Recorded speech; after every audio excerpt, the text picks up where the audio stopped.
रमेश जी, आपका स्वागत है बरवाड़ा के मीडिया ग्रुप में। आपने बरवाड़ा के महाविद्यालय से स्वैच्छिक से सेवानिवृत्ति लेकर आज राजनीति में प्रवेश किया है। आपको बरवाड़ा मीडिया की तरफ से हार्दिक हार्दिक शुभकामनाएं। बहुत बहुत धन्यवाद। आपके सभी दर्शकों को मैं नमन करता हूँ। ऐतिहासिक भूमि हिसार की उसको नमन करता हूँ और सभी पत्रकार साथियों को, चाहे प्रिंट मीडिया से हैं, इलेक्ट्रॉनिक मीडिया से हैं, सोशल मीडिया से हैं, सभी को मैं प्रणाम करता हूँ। डॉक्टर रमेश आर्य, मैंने वॉलंटरी रिटायरमेंट ली है। अभी मेरी सर्विस रहती थी लेकिन वॉलंटरी रिटायरमेंट ली है। उसका कारण है क्योंकि अभी इलेक्शन डिक्लेयर हुए हैं और ये 35 दिन पहले हुए हैं, तो इसलिए रिटायरमेंट लेने में जो है थोड़ी देरी थी, लेकिन वो और भी जल्दी करके रिटायरमेंट ली गई है ताकि हम जो है यहाँ पर इलेक्शन के अंदर देश की जनता के लिए सेवा कर सकें। आर्य जी, अगर आपकी मैं एजुकेशन की बात करूँ, आपकी किताबों की पब्लिशिंग की बात करूँ, आपकी काफ़ी किताबें हो पब्लिश भी हुई हैं, समाज सेवा में भी आपका काफ़ी नाम है। समय से पहले जो आपने रिटायरमेंट ली है या आपको दिलाई गई है, ये थोड़ा सा क्लियर कर दे, थोड़ा कंफ्यूजन है इसमें। ये एक्चुअली रिटायरमेंट मैंने वास्तव में तो खुद ही ली है और हमारे जो वरिष्ठ नेता हैं उन्होंने भी इशारा किया है कि आप रिटायरमेंट लीजिए, क्योंकि हमारे पास इतने सशक्त कैंडिडेट जो है नहीं है।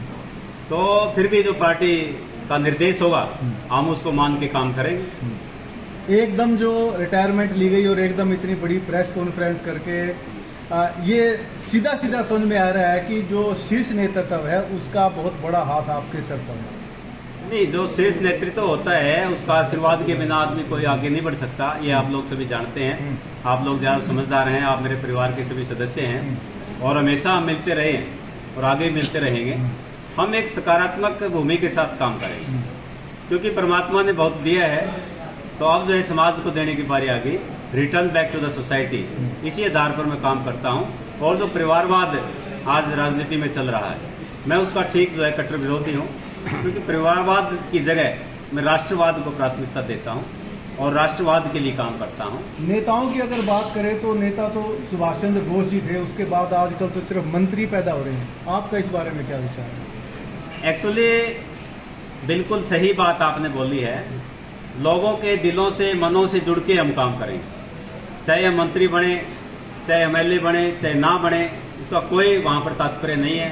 हम जो है व्यक्ति विशेष के विचार के परिवर्तन की बात करते हैं और जो है समाज में विचार के परिवर्तन की बात करते हैं ताकि देश में परिवर्तन आए।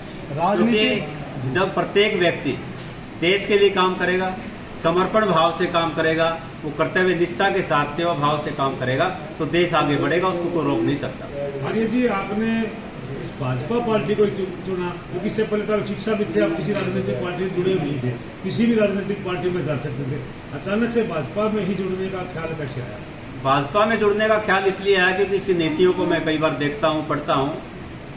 अंतिम व्यक्ति के लिए काम करती है। जो अंतिम पंक्ति में खड़ा व्यक्ति है, चाहे वो एससी है, चाहे वो बीसी है, चाहे जनरल कास्ट से है, चाहे रिक्शा पुलर है, चाहे जो है गरीब है, कमजोर है, उसके लिए ये काम करती है। अभी आपने देखा है कि जितनी भी स्कीम आती हैं, अब ऐसे स्टूडेंट्स के लिए योजना सरकार लेके आई कि जिस विद्यार्थी के 90% से ऊपर नंबर हैं उसको 1,11,000 रुपये नकद में उसके खाते में आ रहे हैं। तो ये छोटी बात नहीं। तो अंतिम व्यक्ति के लिए काम हो रहा है। अंतिम व्यक्ति जिनके पास मकान नहीं है, प्लॉट नहीं है, उनको जो है सरकार जो है प्लॉट और मकान जो है पूर्ण पारदर्शिता के दाग आप पोर्टल में अप्लाई कीजिए, आपको प्लॉट मिल जाएगा। तो इस तरह की जो है नीतियां जो इसकी मेरे को पसंद आई हैं। पहले जो 2014 से पहले नेताओं के घरों में भीड़ लगी रहती थी, अलग से मिलते थे, ड्राइंग रूम में मिलते थे, उसके कारण थे कुछ। या तो वो नौकरी के लिए मिलते थे, या वो ट्रांसफर के लिए मिलते थे, या कोई 2 नंबर के गलत काम करने के लिए मिलते थे। अलग से मिलने का, अलग से इतनी भीड़ होने का क्या मतलब बनता है? तो नेता आज हम देखते हैं अकेले बैठे मिलते हैं, बीजेपी वाले देखो, कोई भी देखो, क्योंकि वहाँ पर ना तो ट्रांसफर की सिफारिश वो जो है कंप्यूटर से होता है, ऑनलाइन ट्रांसफर होता है, ना ही जो है नौकरी के लिए अभी जो है लगे हैं, मान लीजिए 7,500 लगे हैं, टीचर्स लगे हैं, तो पर्ची खर्ची का कोई मतलब नहीं। आप उनके इंटरव्यू लीजिए, 100 के इंटरव्यू ले, 200 के ले, 1,000 के ले, वो स्पष्ट रूप से आपको बताएंगे कि वहाँ पर कोई पर्ची खर्ची नहीं चली। मेरे को तो पता भी नहीं था, घर पे लेटर आ गया। तो मैं कई बच्चे आए हैं मेरे पास जो है मिलने के लिए आए हैं, आशीर्वाद लेने के लिए आए हैं, तो मैंने मजाक किया उनसे, वहाँ पे कुछ ना कुछ सिफारिश तो होगी। बोला सर कोई सिफारिश नहीं थी, वहाँ पर कुछ खर्चा पानी किया हुआ?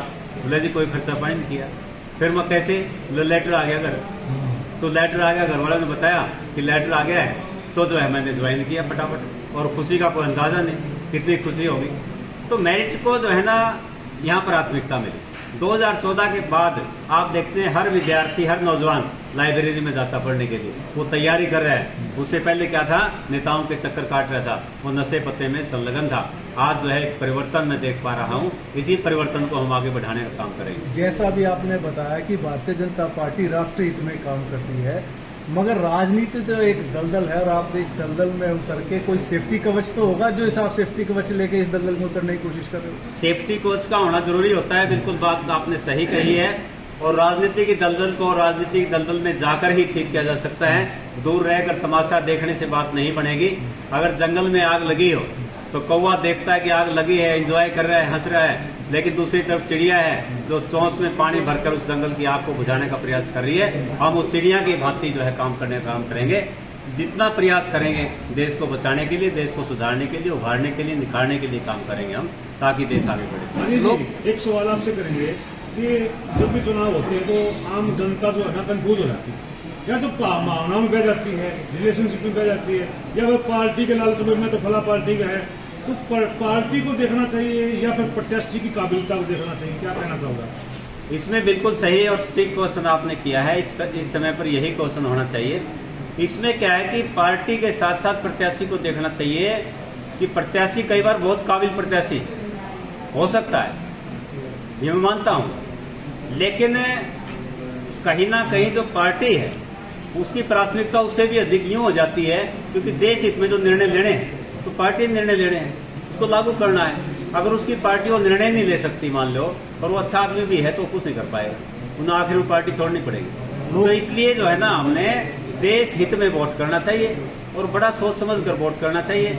आप 2014 से पहले देखो बैकवर्ड की क्या स्थिति थी, बैकवर्ड की स्थिति क्या थी, किसानों की स्थिति क्या थी और आज क्या है, उसमें फर्क है।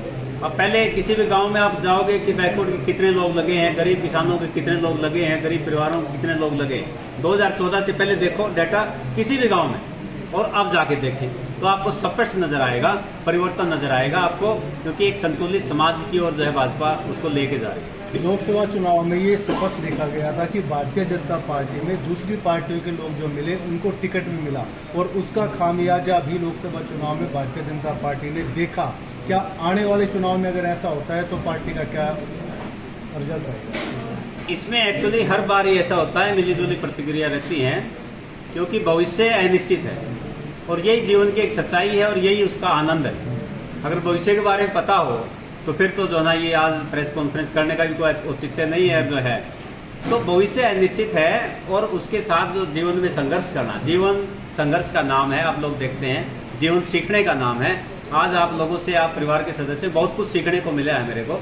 तो देखिए कि लोकसभा में उस बार से जो है ना आए कैंडिडेट उनको टिकट दिया, और जो है क्योंकि आप लोग देखते हैं कि उनकी जो विचारधारा थी, उनके अंदर उस तरह का जज्बा वो नहीं था, और कारण यही रहा, चाहे वो कम मार्जिन से हार गए, वो जीत न्यों की तो निश्चित थी, लेकिन फिर भी कारण उसका यही रहा।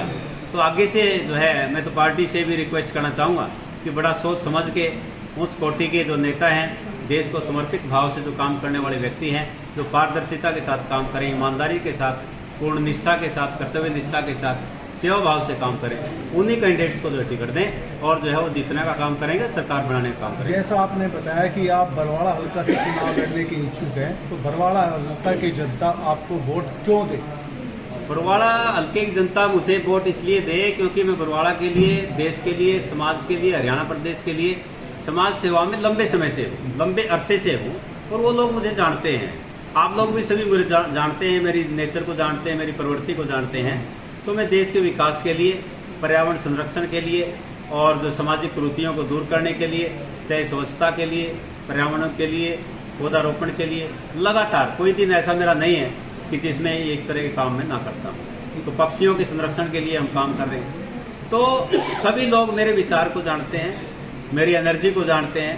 सुबह 6 बजे से रात के 10 बजे तक मैं किसी प्रकार का दिन में रेस्ट नहीं करता, और ना मुझे रेस्ट की आवश्यकता होती है। तो मैं लगातार कंटिन्यूटी में काम करता हूँ। वो एनर्जी कहाँ से मिलती है उसके बारे में कुछ नहीं कह सकता, लेकिन मैं एनर्जी में रहता हूँ और पूरा आप लोगों से मिलकर हम आगे काम करेंगे। आप लोगों ने बड़ा सहयोग दिया मेरे को समय समय पर, और आगे भी सहयोग देते रहेंगे। इस प्रकार की उम्मीद के साथ आपके दर्शकों को मैं पुनः नमस्कार कहता हूं, और सभी को बोलता हूं कि जो है चैनल से जुड़े रहिए, आगे से आगे इसको शेयर करिए, ताकि अच्छाई को जितना फैलाया जाएगा उतना बढ़िया। इतना ही मेरा विचार है। धन्यवाद। जय हिंद, जय भारत, जय हरियाणा।